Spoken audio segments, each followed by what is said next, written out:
अस्सलाम वालेकुम, कैसे हैं आप। उम्मीद करती हूँ आप लोग खैरियत से होंगे। मेरी तरफ से आप लोगों को बहुत ज़्यादा ईद मुबारक। अल्लाह ताला आप लोगों को हमेशा खुश रखे। आज की हमारी रेसिपी भी ईद स्पेशल रेसिपी है। आपको इस वीडियो में कलेजी का तरीका बताया जाएगा कि किस तरह से हम इजी वे में घरों में कलेजी बना सकते हैं। तो लिहाजा मेरी वीडियो एंड तक देखें, और अगर आप मेरे चैनल पर न्यू हैं तो प्लीज़ सब्सक्राइब माई चैनल, ताकि नेक्स्ट मेरी अच्छी सी वीडियो आप लोगों को मिल सकें।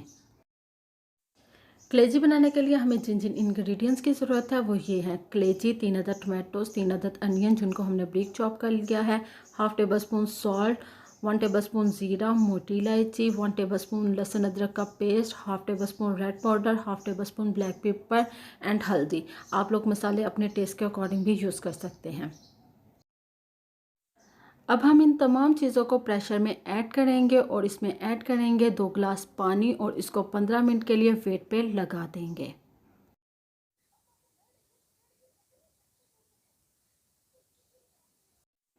अब हम इसमें ऐड करेंगे 3 बड़े चम्मच ऑयल के। देन हम इसमें ऐड करेंगे हाफ़ टेबल स्पून कौरमा मसाला, और इसको अच्छे से भूनेंगे, और तब तक भूनेंगे जब तक ऑयल सेपरेट नहीं हो जाता। जैसा कि आप देख रहे हैं कि ऑयल सेपरेट होना स्टार्ट हो चुका है। अब हम इसमें ऐड करेंगे 1 प्याली योगर्ट, और इसको अच्छे से मिक्स करके 5 से 6 मिनट के लिए अच्छे से भूनेंगे।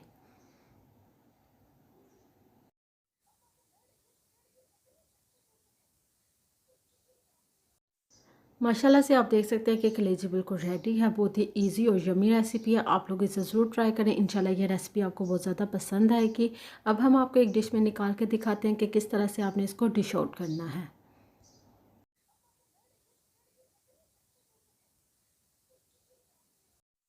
माशाल्लाह से बहुत ही ज़्यादा डिलीशियस, यमी और इजी रेसिपी है। अगर आपको मेरी रेसिपी पसंद आई है तो मुझे कमेंट बॉक्स में बताएं, और इसे घरों में ट्राई करें, और मुझे कमेंट में बताएं कि आपको मेरी रेसिपी किस तरह से लगी, और इसे अपनी फैमिली फ्रेंड के साथ शेयर करें। और अगर आप चाहते हैं कि नेक्स्ट भी मेरी अच्छी सी वीडियो आप लोगों को मिलती रहे तो please subscribe my channel and share with your friends. मुझे इसी तरह से सपोर्ट करते रहें, अपना प्यार बांटते रहें, ताकि नेक्स्ट मैं अच्छी सी वीडियो आप लोगों के साथ शेयर करती रहूँ।